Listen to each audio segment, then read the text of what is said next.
just keep it down. Hello everyone, keep it down. We're trying something new. I got theme music now to the show. And because there's a bunch of stuff that I have to do right at the beginning, and someone mentioned that I should have key. You turn it down. It's not really loud. Okay. It sounds loud. Anyway, if you're jumping on, I'm just going to share the page. And this is the Raw Explorer. I'm here with Emily Kate. Hi. So yeah, I need to speak. That's not the part that I wanted to listen to. Hang on. I needed to think about this. Here we go. Now turn it up.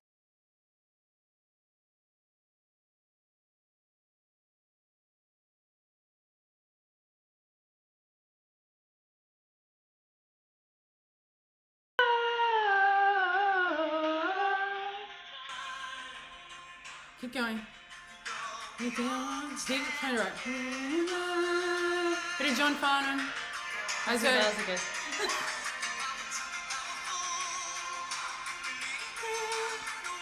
Hi Nicole. Hi Rachel. So this is supposed to be the theme music. Here we go. Ready? Daughter, we're on someone's side. How long can we live with each other? Down the barrel of the gun. Okay, all right. Turn it off now. Okay. Hello, everyone. Welcome to the Raw Explorer. If you are jumping on, please leave us a comment. Tell us that you're here. Hello, Easter. Rachel. Happy Easter. Hello, Nicole. Hello, Nona. I'm going to turn this on because this is unreliable with messages for some reason. So I'm going to jump in as well and watch myself. I'm on all devices. Hey, Reese. Hey, Kelsey. Hey, Lorna. Hey, Bryce. You guys absolutely continue to talk. We are going to be talking about something quite interesting tonight. And Hello crazies. hello, crazies. Hello. You've probably seen we're talking about why is it the norm to separate ourselves from others. And I even put a comment in there to talk about you may not even realize you do this. I do it myself. And I have to constantly interrupt it. It's actually a part of being human. And I wanted to talk about that tonight. Before I do, hello, Marta. Before I do, I want to introduce you to this awesome chick. You may have seen us, for some of you, you may have seen us be on lives together. That's because we're actually partners in Here on Purpose. Yes. Emily runs the Young Adults division. I do. She's awesome. She's also my housemate. I am. We live together. We do business and we live together and we have fun together as well. Yeah. Yes. So why don't you introduce yourself? Tell us why you're here, because you put your hand up to be on the show. I did. Yes. I'm nervous. Are you nervous? I feel good. Like That's good. the little butterflies. That's right. We want to be nervous. Yeah, it's good. Yeah. My phone's vibrating. Anyway, so Fine. fine. So, hi. If you haven't met me yet, if you haven't seen Jess and I together, partners in crime, absolutely Marta. We have a lot of fun together, especially on Facebook Lives. A little bit about me. I joined BestLife shortly after Jess started Here on Purpose. We worked together with Here on Purpose in the first few events and every event since. And then what I'm really passionate about is making a difference to young adults. And I'm really passionate about being able to provide them with an access to live a life really passionately and full of purpose. So, and whatever that looks like to the individual. So I decided to create BestLife as part of Here on Purpose's Young Adults division. And I have a team of amazing people. They know who they are. If you're on, give us a wave. I don't know if they came on or not. Hi Jared, hi Jess. So basically me and my team, we've started creating events and we've started creating community for young adults. It's not limited to young adults, but we really do want to impact, that young adult culture and the suicide rate in that culture. So that's pretty much me. That's why I like to describe myself as someone who's making a difference. not just to end, what you haven't mentioned, and just before I mention that cool stuff that you do, hello Cassandra, hello Sky, hello Ravindra, hello Jared and Jess. Make sure you leave us a comment, hashtag something. I don't even know if hashtags mean anything anymore, but I just like them. Hashtag or just anything. It makes me feel validated when people put hashtags in my lives, and that's very important. So hello Linda. One of the things I love about what Emily does is she, as a part of BestLife, she runs events, young adults. But as you know, Here on Purpose is not a typical social enterprise that does typical things under any circumstances, even under coronavirus circumstances. So we like to bring joy, fun, entertainment, raise the vibe. There are different ways to do that. There is meditation, there is yoga, there is dance. What else is there? And just comedy. Well, that's what we do, but there are other ways. I'm not even sure we can claim that we do comedy well. My friend Fiona McGarry is a professional comedian, and it's very clear to me that I do not do comedy well after being around a professional. But everything we do and everything Emily does is all about creating a kind of event, relationship where people get to step into joy no matter what circumstance. Yeah. So I have a couple of different shows online, actually, since we have to put our event on hold. So we've created online singles dating game show. So that's every second Friday, coming up next week. What's today? Sunday. Coming up next week. And, that's really for pure entertainment and for a little bit of fun when the kids go to bed. Yep. And we do have a 30-day fun challenge running at the moment. We're up to day 6. So it's called Single AF. And Fun AF. Yeah, those are our 2 online community groups at the moment. Yeah. And it's really just about engaging with each other, connection, fun, and also a big part of it is play. How to play just every day. Just because we grew up does not mean that we had to extinguish play from our lives. So we've been playing, which is a lot of fun. Yes. And when we say play for some people, if your inner child is activated right now, play can be like, ooh, they're being dirty. No. Sometimes. That's true. Play can mean all sorts of things, but what we mean is, someone said it to me once, and it is, joy is so refreshing. It is. And I think everyone really, for us at least, our creativity, or I should speak for myself, I just kind of like pull you into my own stuff. Us. So us, we live together. So for me at least, joy is a place where my creativity and innovation comes to life. And I think you could say mine's absolutely. Yeah. When I'm tapped into my creativity and I'm tapped into what really lights me up, I get playful. Yes, and it's entertaining for others. It is. It is. It's like we notice that Here on Purpose has a chain reaction of playful, joy, fun. So we just haven't stopped. We know that it's a different way to deal with it. We are not doing downward dog yoga poses. I am. Not online, but I would do it for entertainment value and fall over and hurt my back or something. But anyway, we live joyfully. Hello, did I see Amy Taylor? Amy Taylor, are you actually watching me on TV? Hi, Amy. Oh, I love you. Yes, I'm rediscovering play. Yes, play is for me. You can be playful under any circumstances appropriately. Obviously, there's times it's not appropriate, and we're very clear about that. Be responsible with your play. Yeah, that's right. So we don't do it under every circumstances. I'm not about going to funerals and laughing and doing things that are inappropriate. So don't. I want to be really clear about that. But we are really about bringing that to the world because everyone has an expression, and that's ours. Yeah, and something really. So this draws in with everything that we're going to talk about. Yeah, good. But something really profound that I heard a couple of years ago was that it comes from that you can't fight fire with fire. But someone said to me, you can't fight significance with significance. and you can't fight suffering with suffering. No. And in that sense, you know, you can't really contribute to suffering and significance and people really dealing with circumstances in life with more circumstance and more suffering and more significance. So that's really how I bring play. Yeah. Is to take the significance out of the game. Yeah, absolutely. And that's not to say that things aren't, you know, like genuinely really happening in your life, but being able to look at it from that perspective definitely moves things along. Yeah. Yeah. Absolutely. So please join into this conversation. Please comment. Yes. We will interact with you. We will interact with you. And we may not get to every single one of your comments, but we definitely do try and engage with this. This is not television.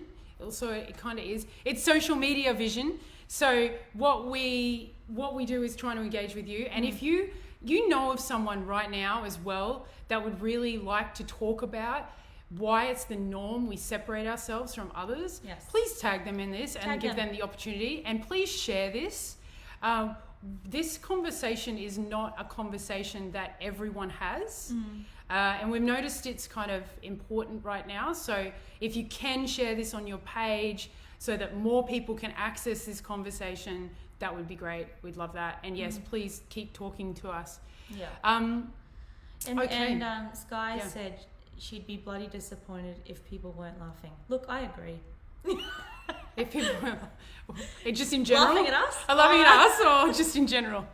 Oh, you at your funeral. Okay. Oh, at the funeral. I don't know. People, I don't know anyway.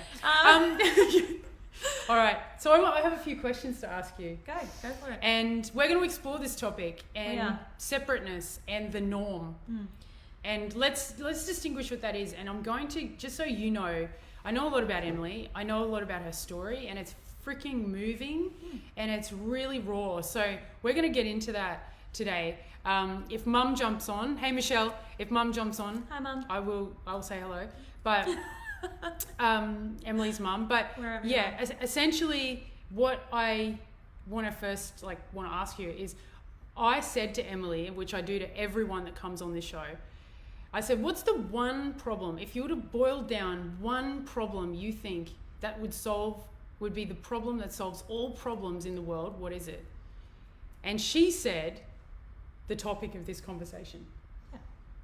Division. Yeah, so tell me about that. What do Not you being see? divided. What are you observing in the world that gives you that? So, that's a huge value for me. Being able to be accepted by anyone and to accept anyone for who they are, what they believe, what they look like, what they're up to, what they're not up to. Yeah. It is a huge value for me to have unity. Yeah.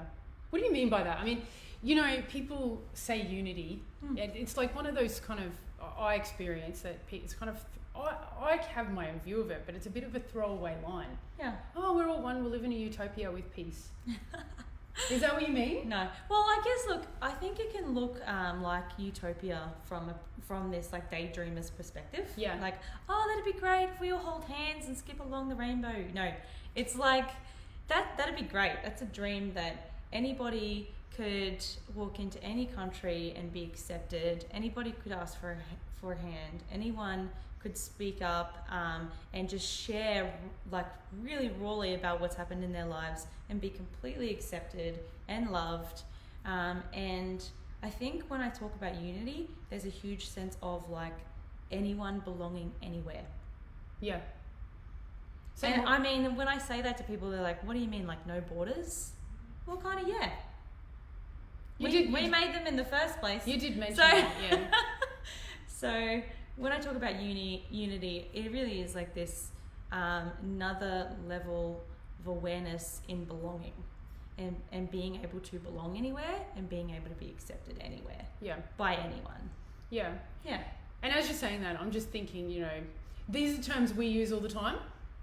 I'd be interested to hear what you guys say. Like, what I personally think sometimes we get into our own jargon. So how do you belong? Like, is that people would say, oh yeah, we already do. We have our own tribe. Okay, so when I talk about belonging, I mean like fundamentally. I don't mean like I belong in this circle because, you know, we're exploring the same things and we're up to the same things in life. I don't mean belonging because we all enjoy soccer. Like a sense of belonging, you know, fundamentally as a human being, knowing that we all are human beings and we are all on this planet and we are all, I think fundamentally everyone's just trying to do their best. Yeah. So, Okay, I'm going to ask you some questions. yeah. And I realised that before this call, I usually say this to everyone. But I didn't great. say this to you. Is there anything I can't ask you? No. Okay, good.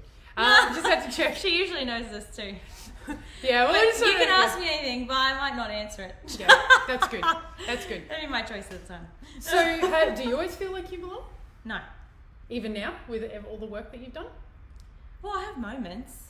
I have moments where my my survival brain kicks in, and these are like cultural moments actually. Yeah. You know, I was on a date last week with an African American man, beautiful, friendly, very intelligent, and he had run into some friends that are also African American, and we were standing there, and I noticed that I was the only white woman, you know, in that group. Instantly, I noticed the cultural difference, and I heard my survival brain really saying to me, "You don't fit in here,"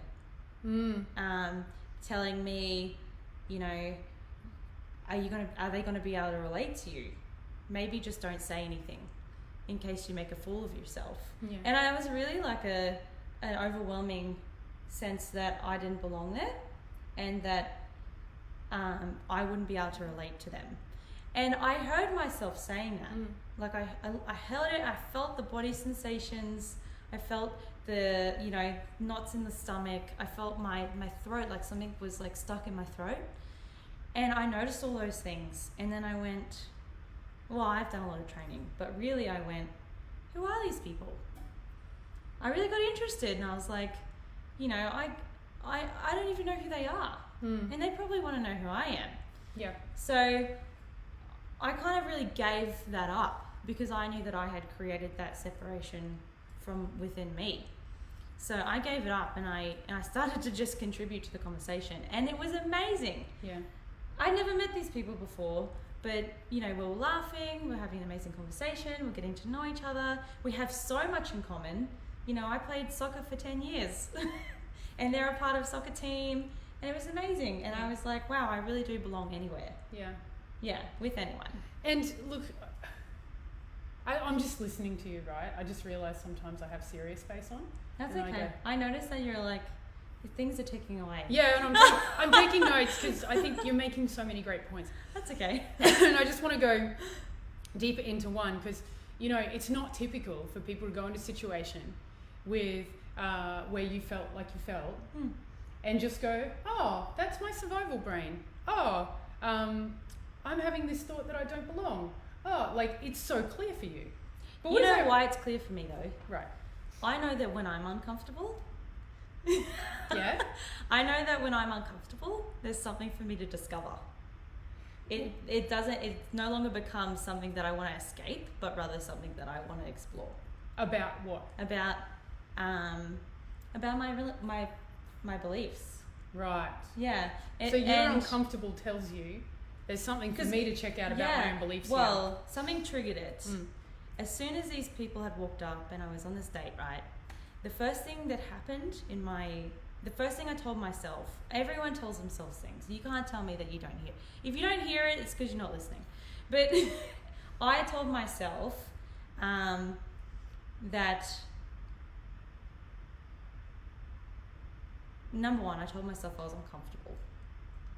And I felt uncomfortable. You know, everyone has their own experience of uncomfortable. What does it feel like? For me, it feels like something stuck in my throat with my stomach's in knots. I'm about to throw up. That's what it feels like for me. Yeah. And instantly, I say to myself, you know, I think I know what my identity does because I want to fit in anywhere. I do. You do. I'm It's like a physical challenge. Everyone needs to like me. So I understand. I then listen for who I need to be for these people to like me, and who I need to be to fit in, but that doesn't stop the fact that I didn't feel like I didn't belong. Instead, I kind of acknowledged that I had gone quiet. But an interesting part though, something actually triggered it, and it was that I heard myself say that you don't belong here, but then I also heard myself say you can't let them know that you feel that way. You gotta hide then it. they'll think that you're a racist bitch. Oh yeah. Okay. So now you gotta hide it Yeah. because you don't want to look racist. Yeah. Right. Yeah. Do you so really I say that? acknowledged all of it. Do you really say I don't belong here? Is that how it shows up for you? No, it's like I don't fit in. It's like, oh, I'm a white girl. I'm weird. Ugh. Yeah. Yeah. It really is like I don't fit in. It's just direct. Wow, you don't fit in. Yeah. And then I look for how I can. But also that the uncomfortableness is that I don't want them to know that's how I feel. So you like now what do you? So it's like a resistance. Resistance, and I suppress the way I feel, and I try and force. It's like I try and fake it to make it. Yeah. Yeah, my identity does that. Absolutely. Do you know what I find interesting about this is that you don't want to look racist, right? Yeah. You don't want to look racist because being racist is bad. But if you were to act weird the whole time in front of these guys, that would be... They'd probably be like, she's racist. Yeah. And if I... Don't look racist, don't look racist. And if I was like acting like I didn't want them to not like me... Don't look racist, just look around. I would look weird. You would look weird. They'd be like, I think she's racist. Well, you know what I did? This guy I was standing with, I just said to him, I cracked a joke. I can't remember what it was. I cracked a joke his way about it was our first date, and I'm now meeting his best friends, and I cracked a joke about it. And look, I didn't even have to acknowledge the way I was feeling, because I knew that I would just put it out there in the space. Instead, I cracked a joke, and I said something that I already knew that I had in common with this guy, because he'd be friends with them for a reason. So anyway, I just involved myself in the conversation. You got involved. Yeah, I just got involved. And I just kept noticing what was coming up for me was that I wanted to be liked, and that I wanted to fit in, and that I wanted these people to know that I was a good white person. Tick. Yeah. You are a good white person. And I was like... But just notice even that in itself. Exactly. It's like, and this is what Emily was talking about, is just how embedded the separateness is. It is. Yeah. It's like the norm. Yeah. Even like, and I know that's not how I show up and how I behave in the world. Don't get me wrong, those things go on for me. And those are things I think they're things that I've heard. Yeah. They're things that other people believe that I started to question. They're things that I see on TV. And so automatically what happens when put in a situation like that, all of those things come up and they go, should there be a reason for you to be threatened? Should there be a reason for you to feel uncomfortable? And that's just my survival. Yeah. My survival instinct. But I think the difference is I don't choose to honor it. Yeah. I definitely have it there because it's important, but that wasn't a situation that I was being threatened. These people were friendly, beautiful, lovely, hilarious, and I really wanted to jump at the opportunity to get to know more people. And I still had these sensations and these thoughts that I was in danger. Yeah. And look, it didn't even have to do anything with their skin. That's just what's come up. Yeah. Because I've been in situations with many different people where I felt that. So it had nothing to do with the fact that they were African American at all. It was just, that is something that has, come up in our society. Yeah, so absolutely. Yeah. It just ticks away in the background. Yeah. But it's even interesting, after all the work you've done, after the real work that you've done about distinguishing, you're still, I got to be a good white girl. Yeah. The separation between white and black. Yeah. Yeah. And I think, well, look, it's not that it's wrong. It's just Well, let me just interesting say, to note. I don't think, no matter how much work I do, no matter how much, Jared, if you're still watching, it doesn't matter how many breaths I take. Breath work you do. It doesn't matter how much yoga I do. I don't think it matters the amount of money that I spend on self-development. My humanness, the things that I have witnessed, the things that I've heard, the things that, you know, other people believe that are close to me, are always going to impact the way that I hear and see the world. Always. Yeah, absolutely. You could even say, I mean, I think I'm jumping ahead early because we're just exploring this, right? Yeah. But you could even say it's actually a part of being human, and what the work you've done in personal development and getting this distinct and putting the past in the past and all of that, it just allows you to interrupt it quicker. Yes. Like, it's not going away. The Yeah. separateness not going away. It's Yeah. not if we separate ourselves. It's Yeah. where are we separating ourselves and where is it impacting us right now? Yeah. Well, in saying that, unity, belonging, and, you know, this division that I talk about, this, you know, wanting division, it is just context. It exists in how I show up, because I could have easily have not said anything to those awesome people. I would have never have known they were even awesome. Yeah. And I would have felt uncomfortable, or I would have, you know, stood, and I see this all the time. People just stand there and on their phones trying to avoid something that you're telling yourself that might not even be out there, Yeah. you know, to try and avoid this hidden danger. So I could have easily have done that. But I already know that my experience of myself especially would have been that I was someone contributing to separation. Yeah. Yeah. Yeah. Absolutely. Yeah. And are you guys seeing something? Like, is this something that you guys can see that is there for you daily when you're in conversations? I'd love to hear your comments on this. Are we making sense? Yeah. Hello, Stella. Hey, Heidi. Great to see you. Hey, Kim, if you've jumped on. We would love to hear your comments. And I know, it's all different. I see it. I think this is a good opportunity for us to jump into. What I really want is, so when we say separate ourselves, it's not from what I've looked at since we had this conversation. It's not always obvious. It's not always white, black. It's not always, I don't know, the obvious stuff. I mean, I saw Marta say here that she came out when she was 13. I had something to say. I wanted to be heard. Not that I wanted to be a raging dyke. But when I was at an all-girls school, I acted as if I was straight for a year. Then when I came out, everyone was like, yeah, well, we already knew. So I thought it wasn't that hard. You know, but so it's not always gay, straight. Yeah. It's not always the obvious ones. What I want to talk about is it's how we separate ourselves from people who might be experiencing, I'm going to drop a bomb, get ready for it, negative versus positive things. Yeah.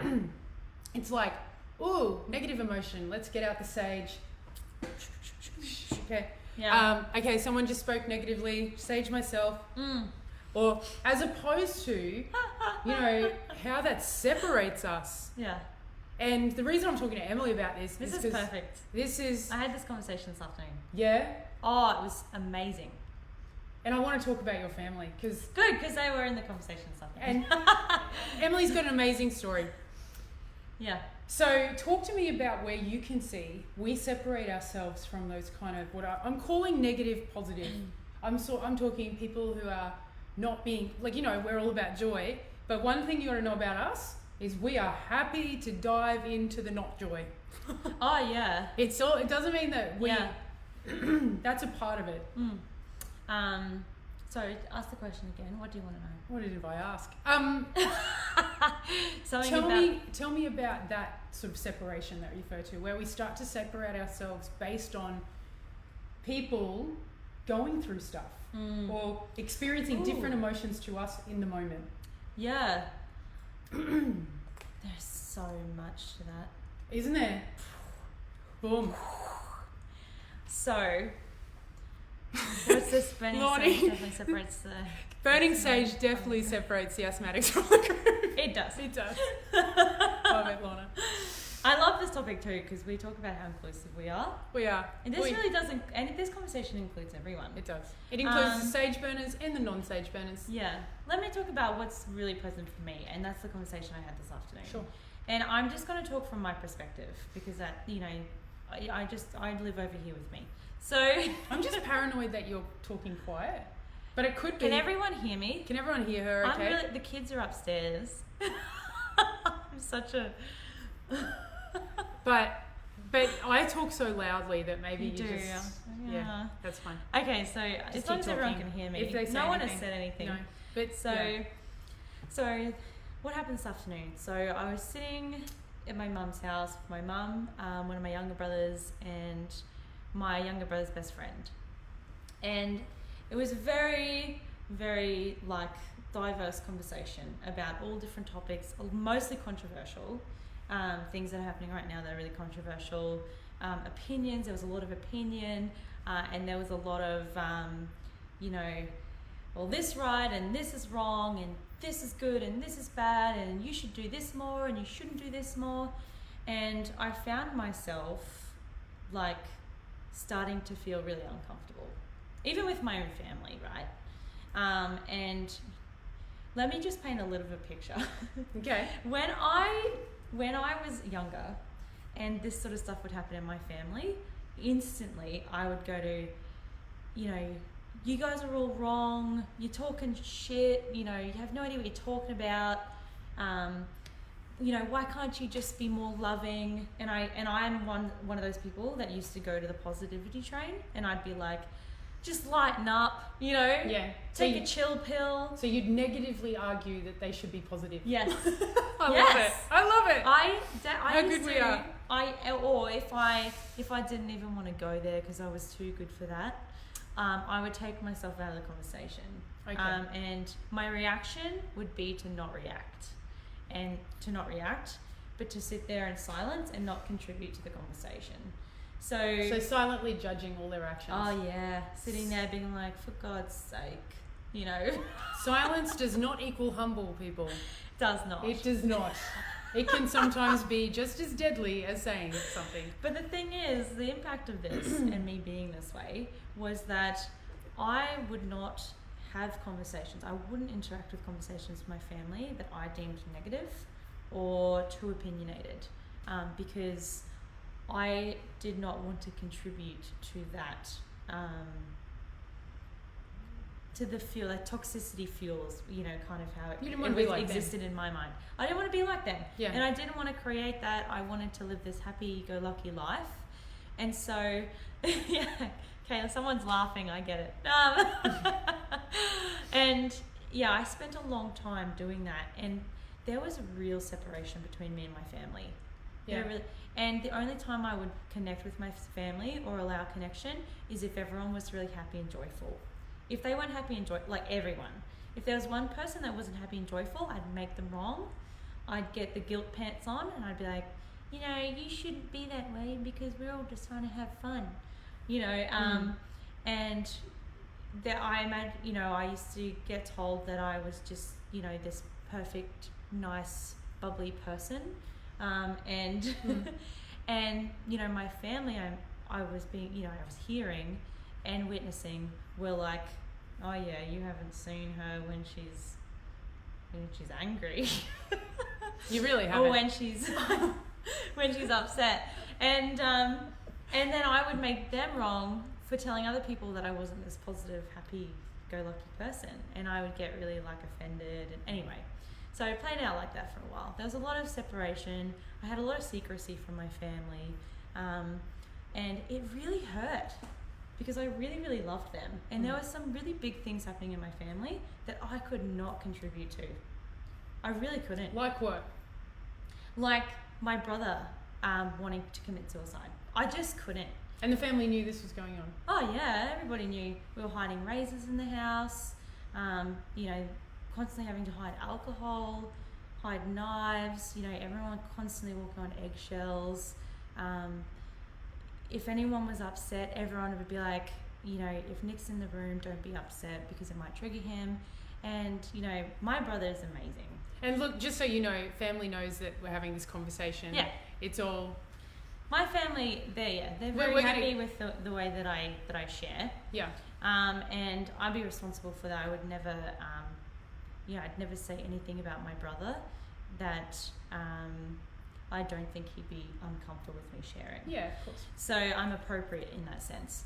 So anyway, so this was a huge contributing factor though to me wanting to zip it and just be positive, was because I was afraid if I had said anything negative or anything potentially harmful, that it would set him off the edge and that I'd be the reason for him committing suicide. So there's a fear. There was a fear.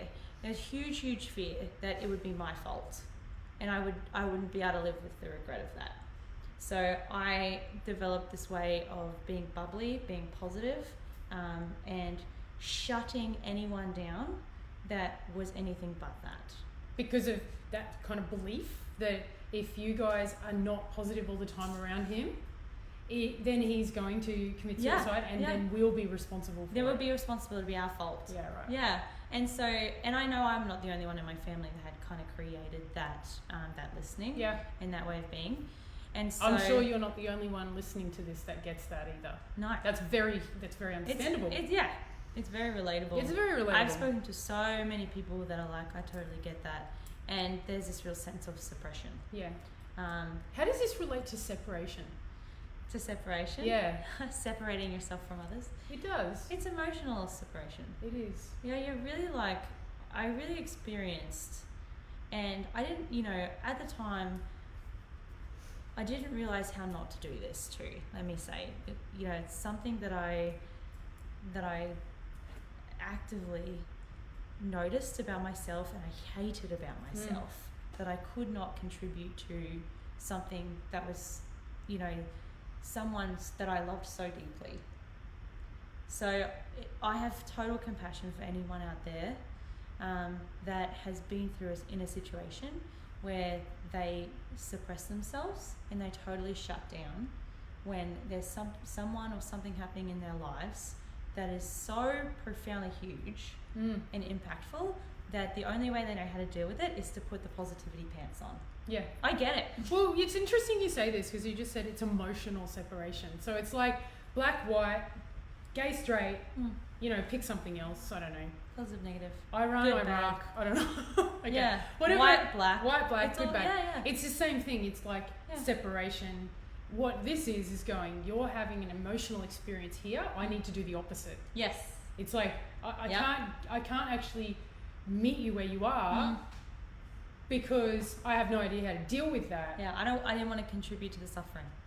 So I don't want it to be my fault. Instead, I'd cover it up and I'd glaze it with some delicious positivity.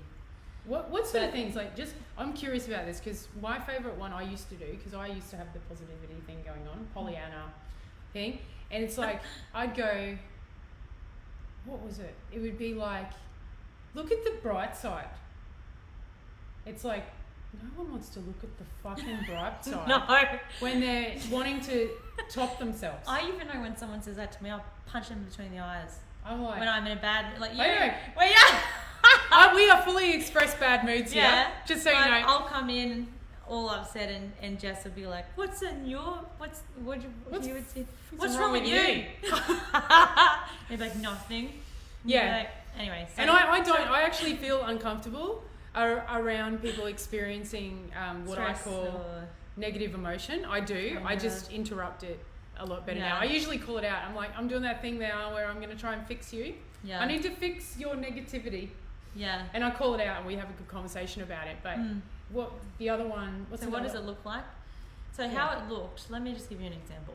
My family, we have a lot of gatherings, Christmas, Easter, all of that stuff. So what it would look like is, a lot of the time at family outings, the past is brought up. Everyone laughing and joking about the really good things. But the moment that someone would bring something up that was potentially really sad, there'd be a lot of, everyone would just go quiet. That's one reaction, was there'd just been, no one would interact with that comment. So the person who said it was just like completely shut down. Oh, wow. So literally everyone's talking, says a comment, everyone just goes... Yeah, they just turned off. Oh my God. Yeah, So awkward. and then that makes you feel good when you want to top yourself, doesn't it? Or someone starts, someone starts interacting with it, and it for some reason becomes an argument, or pretty much there's just a huge avoidance. Yeah, huge avoidance. Anything sad, anything that might make anyone angry. It was like, just avoid those topics. So Completely. my family, and Jess has met most of my family now. We love to laugh. Love them. We tell a lot of jokes. We talk about funny stuff. We generally love to keep it very lighthearted. But the difference was, this was on top of. This is to hide and to avoid things that were obvious. It was like avoiding the elephant in the room. As opposed to integrating both worlds, as I call it. So Yeah. you've got It was the on world. top of. So and look, a couple of people have said, how do you meet people with this stuff? No, we are going to. So what we're doing here at the Raw Explorer, it goes like this. We start on a high, and then we go deep into a conversation, and then we come out at the end like that. Okay, so stay on the ride. If you jump off now, it's going to go. I can't. You're going to be left with some. Yeah, if you jump off now, I have no idea. It's like jumping off on a roller coaster, so don't do that. Hey, Sal. This is hey, Oliver. Sharing about hey, Kayla. how we get, this is going through the journey. Yeah. And this was part of my journey. Yeah. Before I started my own self-awareness journey. So that's what it looked like. Yeah. It would look like sitting around the table, a lot of jokes, and if you didn't feel like joking, the weight. I just remember always feeling very anxious and sick and deeply sad. And like, if I felt that way, I would just take myself out and I'd be alone. So you sort of go on your own, quiet. Yeah, just run away. So still avoiding, just in a different way. Just in my own space. Yeah. Yeah, and it looked like that for a really long time. Yeah. Yeah, and I'll tell you now, I already know the impact it was on my brother. Because what has he told you? From the age of 13, I know that me having this bubbly, like, positive outlook, avoidance structure, had him feel like he wasn't good enough, and that I was the golden child, and that everyone really looked up to me and they loved me, and that they didn't love him. And in really dark times, like things that were celebrating me, he got really resentful and was really sad and annoyed, and I don't put that on him. But I do know that is also the impact of not acknowledging and suppressing something for so long. Yeah. Is that things just come out in bursts when they do come out. So there were some really traumatic nights where I remember thinking that it was because of me that my brother was going into his life. Yeah. Yeah. So that's the impact it is on you, because you're not expressing yourself. Well, that's right? it. Yeah. And then I know that my mum had developed heart issues. She was having heart palpitations, anxiety issues. A lot of health stuff was manifesting for her, and all of my brothers also had heaps of stuff going on for them, and all expressed that they were feeling very suppressed for a really long time. Yeah. And I might just comment now, because we're kind of going down here right now, and I just want to highlight that you can take the coronavirus-y thing right now as well. The coronavirus-y thing. There's so many elements to it, and just notice the separation. If people might have different thoughts about it, might feel differently to you about it, might there's different thoughts on so many levels. I'm not sure how 5G's come into it, but it has. And it's like conspiracy versus what government's saying versus, is this really a virus? There's so much, right? And these are all ultimate opportunities to separate, because we all feel differently. We'll have a different opinion. Yeah. We'll have a different experience about what's happening. So if you wonder why we're having this conversation right now, this is why. It relates to that. And hey, Christy. Hey, Judith. So why don't why don't It relates to everything. It really does. It's like Yeah. emotional separation. I think when you said that, Yeah. it's like we can see white and black, we can see good and bad, we can see gay and straight, and we've come so far with that. And then it's like, actually, we've managed to also emotionally separate if someone's feeling something we're not feeling right now, or believe something we don't believe. Yeah, absolutely. So why I was sharing that today was like really quite profound conversation. We're sitting there on the couch. My brother's talking about feminism. That's awesome. And he's Which brother? Tim. Oh, okay. I don't think you met Tim. No, I haven't. So, you know, Tim has a world of knowledge. He does a lot of research about a lot of different topics. He knows his numbers. You know, he's researched all these conspiracy theories. He has all these amazing opinions. And, you know, when we're diving into a topic and there's a lot of passion there, people get quite aggressive about their opinion, and, you know, not aggressive in like a forceful sense, but like passionate. And he gets very passionate, and his voice raises, and he gets very interactive with his hands, and he starts talking about feminism and where it started with the birth control and it's all like coming out. And I noticed, I'm like sitting there, and I noticed myself had like shut down.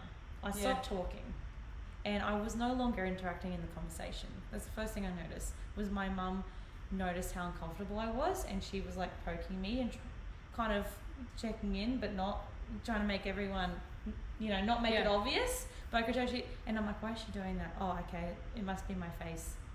So I like started so you smiling. did creepy face. Yeah, I'm like, hi, okay. But then I tried to check myself out.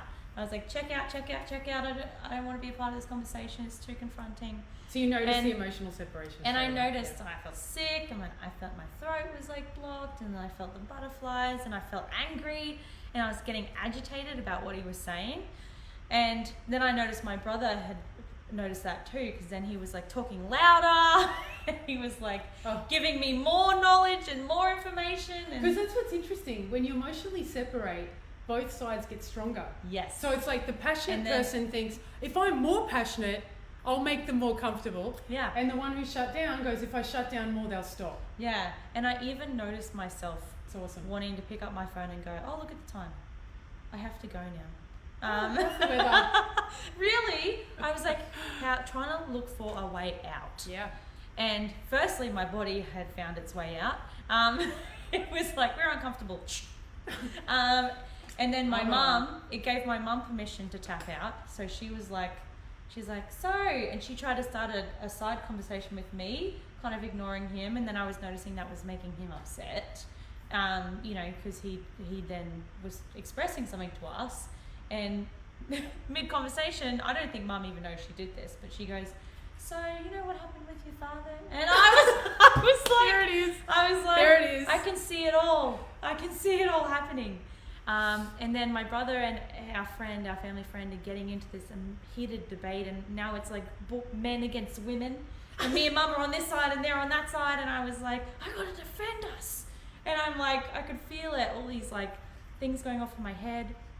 That's not true, you should tell him this fact, and what about this, and you're right about this, and he's wrong, and wow. And then my brother finished what he was saying, and he'd asked me a question. He finished his monologue. Yeah, he finished it, and I could tell he was trying to get me involved in this argument. He'd even called it an argument, debate, and I just said to him, you're right. Those things are happening. Those things have happened. And that's totally your view. And I said to him, I'm really uncomfortable. And he's like, oh. And then I can I share something with you? And he was like, yeah. And everyone was like listening in at that point. Mum's back part of the conversation. And I just said to him, I was sitting here trying to find ways to escape this conversation. And I said to him, I'm so confronted by the amount of knowledge that you have about this topic, that I'm afraid of saying something and being made wrong. And so instantly I just separated myself from what you were saying, instead of trying to defend something going on in my head. And he's like, yeah, I do that all the time. Maybe I was being very right. And then I said, look, either way, I'm just going to share my experience with you. And I said to him, I got butterflies, my throat. I expressed all the things that are going on in my body. And in my head, I was saying this, and this part of my head was saying this. And then I heard what he said, and I said, you're wrong. I made him wrong. And then Mum's trying to talk to me, and I'm like, she's tapped out. Yeah. And then I heard it all going on, and I saw it all going on, and I was like, you were getting really passionate, and I stopped listening to you. And I said to him, I want to share something with you, and this is something that I learnt, which is why I am all about, it's great that you have an opinion about these things, but let me share with you my point of view, without it being an argument. And I just said, before we're 7 years old, we have amazing people around us that nourish us, that love us, and they have their own beliefs. And, you've got your mum, your dad, your uncle, your auntie, and those individual people have their own beliefs, and they might conflict with each other. I said, I had 3 people in my life that had very different beliefs. My mum, my stepdad, and my dad. And instead of choosing one as a 7-year-old, I went, they all must be true. And we all do this. And I said to him, so I believe some more than I believe others, but ultimately I have this thing in my brain that's constantly conflicted. And I said to him, and so when conversations happen like this, I'm conflicted by your truth, my truth, Callum's truth, Mum's truth, the truth of society, universal truth. And I just said to him, so instead of contributing to the conversation, I check out. And I said to him, I just said, but that's my truth, is that there's not just one. And then we had an amazing conversation about what it would be like if everyone just got to be heard and have their own truths, and we're able to be with, what your truth is, what my truth is, what his truth is, and instead of people checking out, they just get to be with that it's not theirs, but they can still hear it. And I think the point you're making here is really gold. So I just want to recreate it. Great. And that is that you effectively all separated. Everyone went into their own. Everyone separated. Mum separated, dad separated, you separated. Notice yourself. Callum and Tim. Everyone's like checking out, just like you expect, just like normal. Yeah. And what you did was you brought authenticity. You actually shared your experience of what was going on for you first. And in that conversation, your mum came in, everyone came back, and you were able to talk authentically about why it didn't work for you, or what your view about it is. He was, and you kind of had something shared. Yeah, I think the amazing thing too, you recreated that perfectly, because I even did say, I want to acknowledge, by acknowledging this, I want to be really authentic with you, and that's really how I started, to share.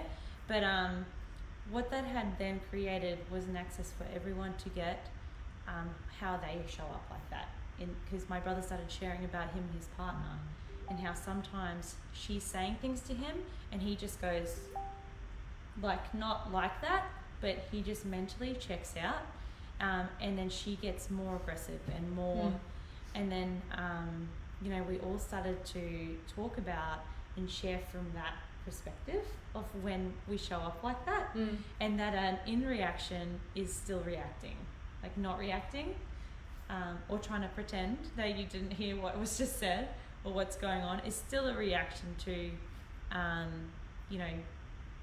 whatever's happening in front of you. Yeah. I think I want to drive that point home. Being quiet is not the answer. No. In fact, it can be just as, I don't know how to say this non-dramatically. Impactful. It can be just as impactful as actually yelling at someone. Yeah. I say this to my friend Jodie Parker all the time. You know, she's like, I went quiet. I'm like, oh, that's right. We've already distinguished that doesn't mean that you've done great. Okay, but it's like being quiet is not. No. It's just one other way to shut down and separate. Yeah. So what I really want to say.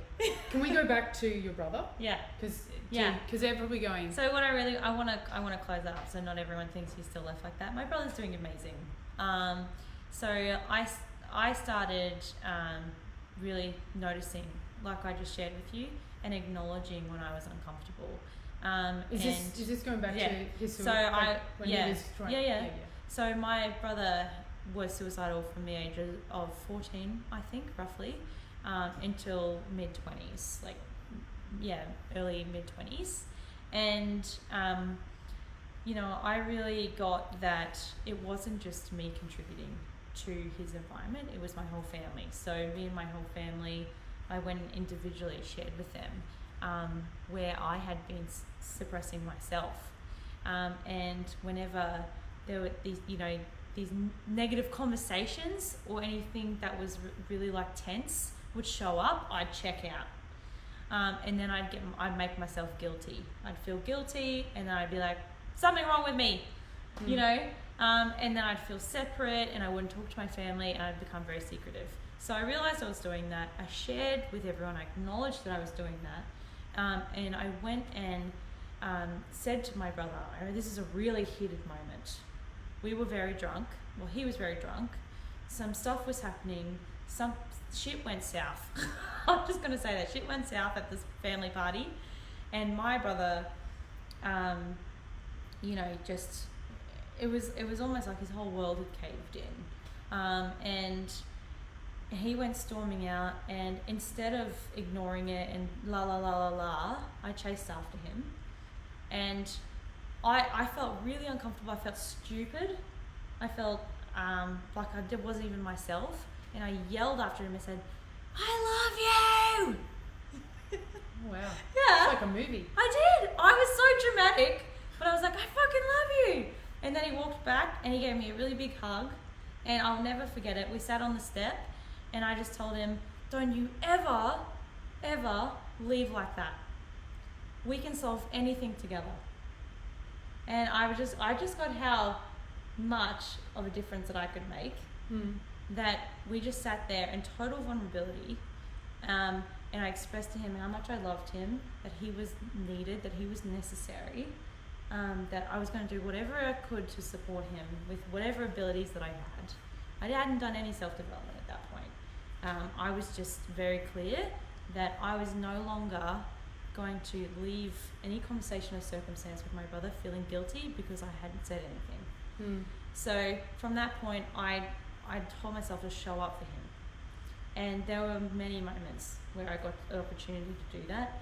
And, that's also for him, that he stepped into his vulnerability to be supported and to be held.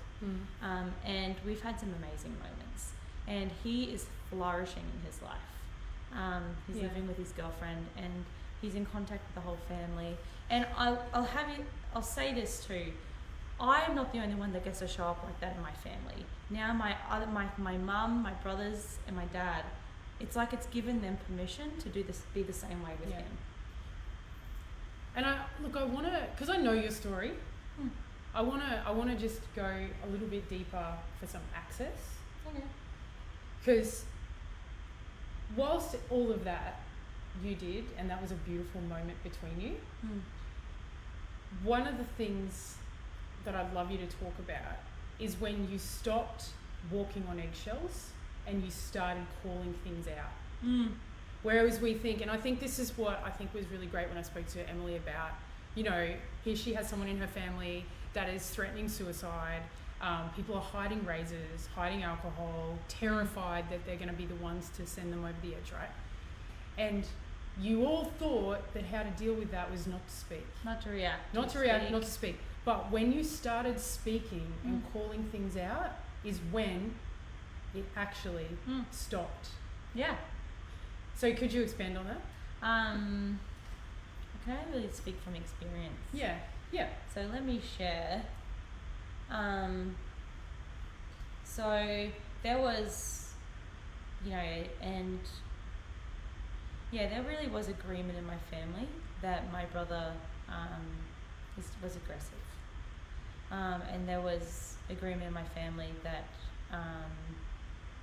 that he couldn't handle, you know, someone telling him to stop, or you know, Couldn't handle criticism. Couldn't handle criticism, and when I really got who I was being, that I was contributing to how he was experiencing his environment,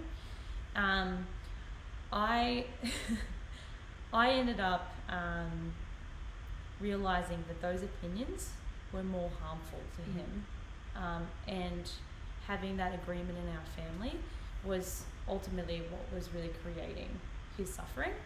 And I remember there was a moment. Well, it wasn't the only thing. It's not the only thing. I'm not going to say it's the only thing. No, but it's definitely a contributing factor.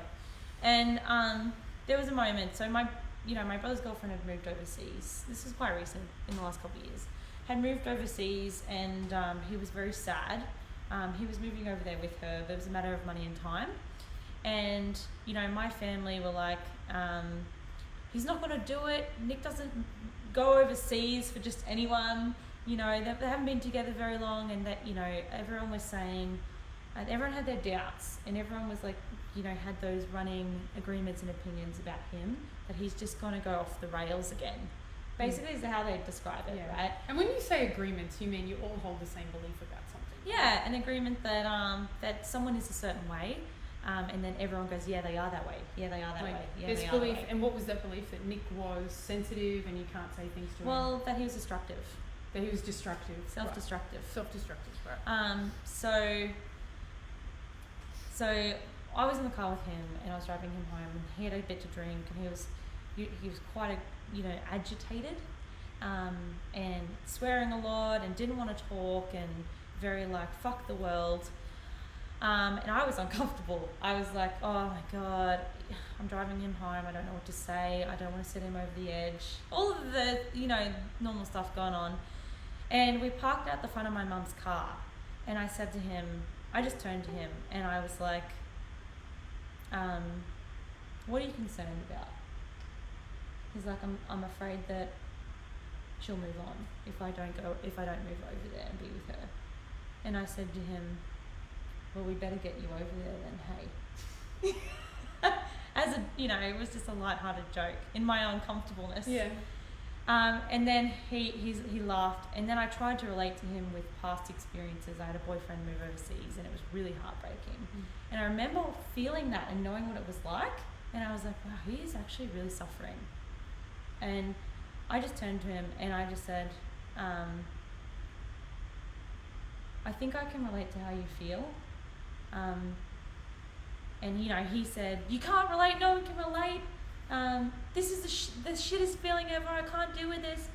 And I was like, okay, I'm just trying to fix him. I'm just trying to fix him. I'm trying to get his world. I'm trying to, relate. And then I just said, okay. And I sat there and I'm like, I love you. And if you need anything, let me know. And then he just grabbed me. We were in the car. He just grabbed me and held me as he wept. Aww. He cried his eyes out. Yeah. And I was like, and I just sat there for as long as he needed. And, he thanked me and it was really beautiful. And he said, I'm just really sad. And I'm like, I know, I get that. And you just get to express it. And I'm like, are you going to go call her? And he's like, yeah, I'm going to go call her. A month later, he moved to London. Yeah, wow. To be with her. Yeah. Totally empowered. Yeah. And I'm not saying it's because of that, but it's really like who I got to be was just someone who held him.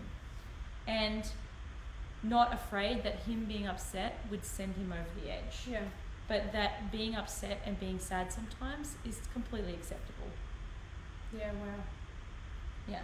Beautiful. So that's what I mean when I'm talking about emotional separation. Yeah, and again, I'm just going to summarize what you're pointing to. I love how you yeah. Good. Well, it's mostly I say so much. Well, it's also so I can actually put it together. Great. So, what you're talking about is a brother that everyone is afraid of, and that you suddenly. So we're talking about separation here and what separates ourselves from others. And we talked about the white, black, all of that other stuff, but mostly we've been talking about emotional separation. When someone's feeling something that you're not. When people start to get referred to as destructive in this case, and then everyone sort of agrees that. So it's, there's more separation gets created. Yeah. And then at some point you're like, not doing this anymore. I'm just going to fully be there for my brother. Yeah. It's actually almost like, if you put it in the context of what we're talking about, it's almost like you started getting interested in including him as opposed to just backing away. And then you had that other moment where, he's wanting to go overseas, and then you have this moment of going, do you know what? I'm not going to do anything with this.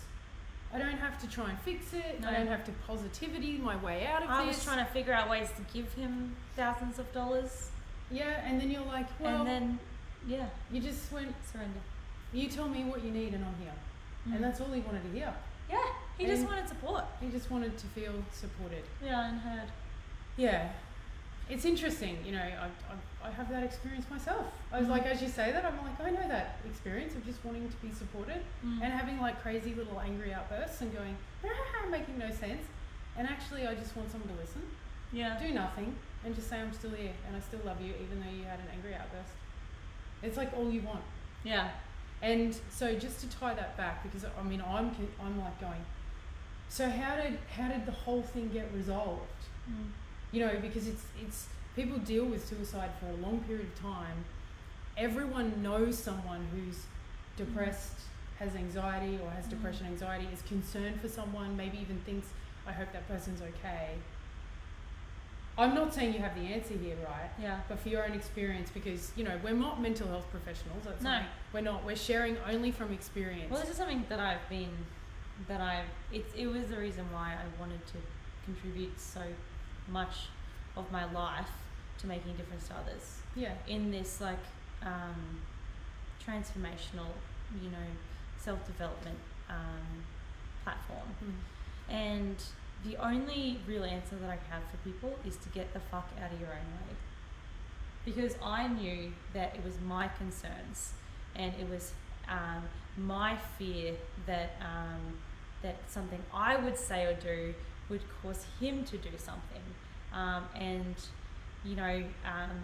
It would be my emotions, because of course my brother started crying, instantly it triggered my reaction to cry. And there was a fear that if I got upset, that it would then take away, what was really important to him.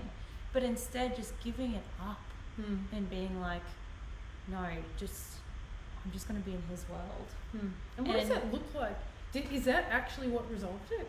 Yeah. So he stopped talking about that. He was healed from wanting to end his life when you started what? When I just started to listen.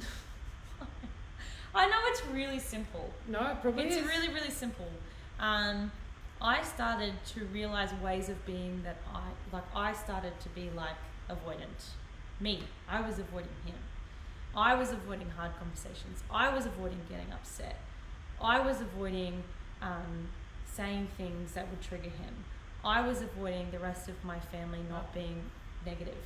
It was me. And it was all the focus was on me. And then the moment that I went, what do you need?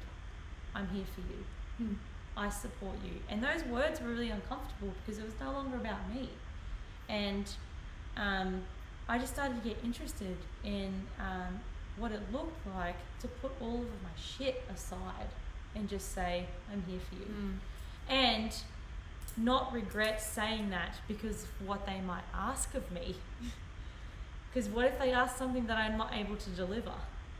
I had to put all of my concerns aside and show up and support him however possible, because I was clear that I wanted him to live. So it was not like, who do I need to be? And trying on all these different ways of being. It was like, no, give up being any other way than someone who's here listening to him and what he needs. Yeah. What does he want? And there would be moments where I'd cry, you know, and instead of getting in my own sadness, I'd cry with him. Not separate from him crying, but he'd be crying and I'd be crying. You cry together. And we'd cry together, you know. Inclusive crying. And that's what I mean by really vulnerable, is allowing yourself to really go there with someone. To experience someone else's suffering and sadness is very scary. Well, you know, I'm listening to this going, you know, if I was listening to this, I'd be going, that sounds like a burden, right? Oh my God, listening. We have this kind of thing going on in our thought too. Yeah, we have this kind of thing going on in our society where it's like, I don't want someone else's stuff to burden me. Don't want to take on someone else's problems. I've got to look after me, right? And then for the people pleasers, they're like listening, like there's the helping thing. There's like, oh, what do you, there's not actually giving you what you need. I give you all the things I think you need. And then that kind of makes you feel like you're a bit incapable. Yeah. And you're a bit dumb that you just don't know how to look after yourself, right? And that's no criticism of anyone. It's just like I've done it myself both places. In fact, I still kind of do it sometimes to my kids. Like I kind of please them. And then on the other hand, I'm like, I even did this the other day. My kids are like, Mummy, she's doing it. And I'm like, I just can't deal. I can't be burdened. Stop it. Stop making your issues my problem. You know, and it's kind of, it's human. Again, it's human to be in both camps, where you are at one stage, you're like, the way to assist here is to give you everything I think you need. And then the other camp is to completely tap out and don't get me involved in completely. But there's actually, what we're talking about here is this other space. Yeah. Because it's not either of them. It's not burden, and it's not fixing it. It's not helping, it's not fixing. It's potentially just sitting there, present, listening. Yeah. And being right there. Yeah. And just hearing what the other person's saying and just going, what do you need from me? Yeah. And that's actually, like, I'm just thinking about it when I do that. It's not always a comfortable place to be. Oh, it's not. No. I don't think it's ever comfortable to be in that place. Because there's this like fundamental fear that you won't be able to provide them with what they need. What if they ask something like, like what? I don't know. What have you been asked that you couldn't provide? No idea. Money, maybe. Yeah. Maybe. So absolutely, it's actually, you've had everything anyway. Yeah. And it's interesting too. I'm not going to say, for everyone still watching that has heard this whole journey, I'm not going to say that it was one or two conversations that really made an impact. It really wasn't. This is over a couple of years, period. Someone who has been, you know, in the muck of this suicidal tendencies, depression, anxiety, drug, alcohol, you know, environment, it's not a fixable thing within two conversations where you say, what do you need? It's showing up even when they fucking hate you. I was just gonna say, I had moments where my brother was like telling me he hated me. And loving him anyway. I've also, like, just so you know, I hear Emily's conversations with her brothers. And they're not always like nice in fact, they're probably the opposite. You know, I remember hearing this conversation you have with a brother, this is recently, where he's complaining about her boss. And to be honest, from what I could hear, the boss sounded like an absolute mole. Like total. She is a mole. Yeah. No, she's a big mole. But Emily didn't say that. Emily was like, yeah, but what can you do about this? What is it that you're thinking about her? What opinions do you have about her? What's getting in the way of your conversations? Why aren't you listening? And this poor guy. How might she feel around you? How does she feel around you? Yeah. And this guy was like, you know what? He took it on. Yeah. And he completely shifted the whole workplace and his experience of that workplace. And he's come to life. And the whole family's noticing he's different. That's the thing too. Yeah. This is my younger brother. I've been having conversations with him. He's part of BestLife team, Jacob. If you're going to watch this later, Jacob, it's about you. And and basically Jacob had been dealing with his own depression and alcoholism and gambling addiction. Jacob's 22 And he's in an environment of people that are doing the same things, you know, alcohol, drugs, gambling. And, you know, he wanted to borrow money from me. And I said to him, if you're going to borrow money from me, you have to come onto my BestLife team. And he was like, are you bribing me? And I said, yes. I'm bribing you because I care about you. Yeah. And I can see this as my access Yeah. to making a difference to you. So for a long time, like 6 months, my family was saying to me, he doesn't really want to be a part of this team. Why are you making him do and say these things? It's, you know, and I could tell that he was, you know, confronted, and everyone was really like, you're just trying to fix and change him. And I just had to keep reminding people that what I'm doing is out of love and contribution. And it's going to show up as really confronting, because now you have to be that way too. And so I started giving my brother assignments, and one of the assignments was to just share with the people in his life about what he's really been dealing with, because he hadn't been sleeping. And, you know, my brother had gotten drunk with my parents, and this was the first time that he'd ever shared with them that he'd cheated on his girlfriend, and that he wasn't sleeping, that he had a gambling issue, and that he'd started taking drugs. And then him and my dad had this amazing conversation where my dad could contribute to him. And then he spoke to my mum, and they had a really fun time. And they just enjoyed each other. They all had a couple of drinks. And my parents were left with, they came to me and they thanked me. And they said, I didn't know what you were doing. I noticed that this was really weird and that Jacob was really, you know, confronted. And they were like, we thought that you were trying to pressure him into something, but now I'm glad that you did. And Yeah. now Jacob shows up for the people in his life in a way that will look really uncomfortable, and it looks scary, and it looks strange, and people are like, dude, what are you doing? But really, in the long run, it's making a huge difference. And I can say that Jacob, you know, he has issues in his life. Don't get me wrong. Everybody has circumstances, arguments with their partner.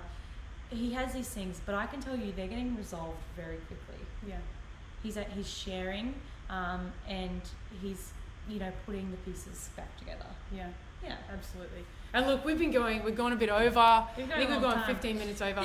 And I would like to wrap up, because this has been an amazing we could conversation. talk for days. We could. And I think if we like to sum this up, that we separate ourselves because we're human. Yeah. And I mean, we could get into the neuroscience about this and have a whole bunch of people on here. And I've got some really great people in my life that could do that. But essentially what I'm hearing is that, firstly, separating ourselves happens automatically because you happen to be a human being with a brain. Yeah, it just does. It's like, oh, okay, it's just there. You notice you're uncomfortable, that person's got a different belief system to me, something's happening that's different, blah, blah, blah, whatever. Yeah. It happens automatically. Yeah. And the next part is what I can hear is that what we've distinguished here is that what we sometimes think is when we include ourselves with people, or when we're for someone else, that is a burden if we're going to take on someone else's stuff. Yeah. Or it's like collapse. Let people, what is it? Steal my energy, or take my energy, or you need to get your sage stick out and just, I'm too empathetic. all of it. And look, we're not saying this is a fix. There's plenty of dynamics here, but what we're saying is that if you, I know this is what I can hear from this whole conversation, when you get interested in listening and what you need to do to listen for yourself. Yeah. Like, how could I be uncomfortable with someone listening to what they're dealing with, not taking it on at all, not having it be a burden, not having to fix it? If I could just be there with someone in that moment, just listening, I mean, what would I need to do? What tools would I need? What courses would I have to do? Yeah. What stuff would I need to be able to put aside? Or Also, what would you need to be asking? Because I find that a lot of what has to do with listening is just asking what people need. Yeah. What do I need to do to be able to ask someone what they need? Yeah.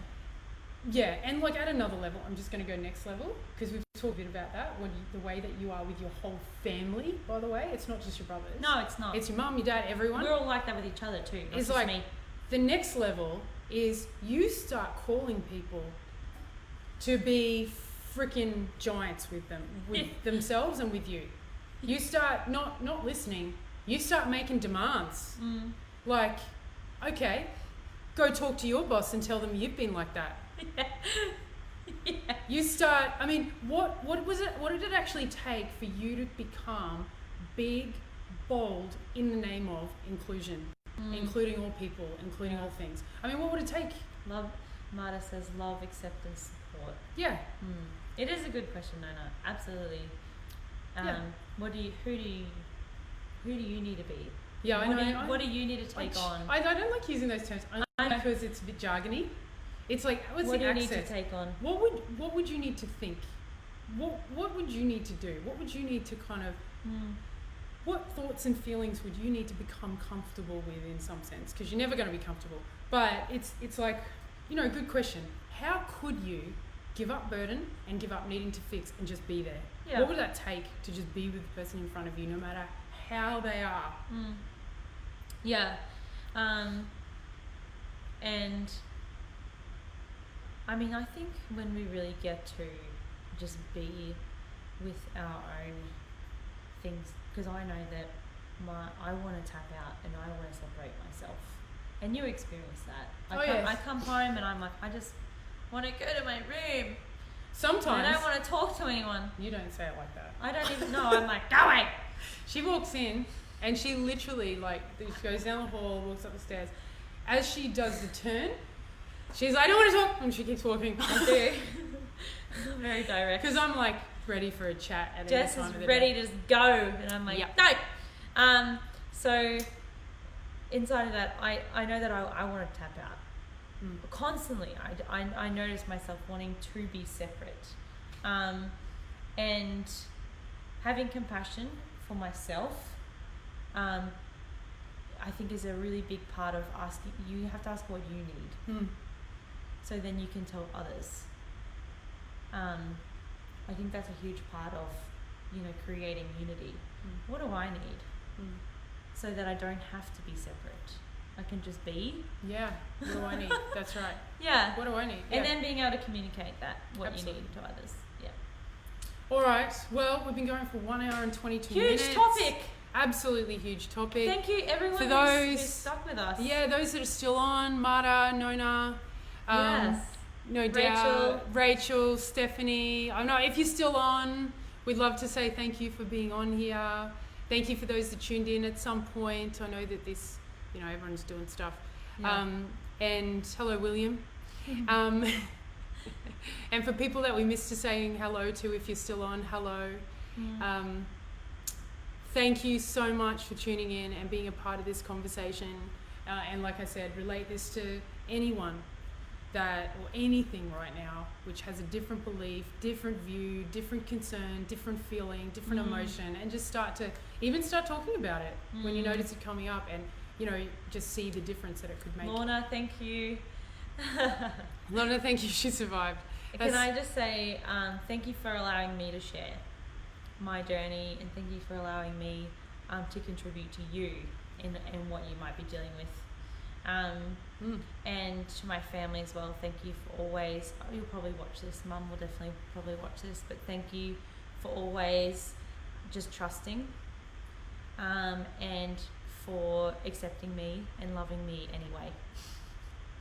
They are. They're Love the your best family. They are a great family. They include all my friends too. They do. I call them Mum and Dad. Yeah. I do. Thank you guys. Would love you to leave any more comments or any more thoughts on this. I'm so glad, Marta. You're welcome, Nona and Lorna. You guys have been great as always. Have a great night and Thank you, everyone. thanks, everyone. Bye. Thanks.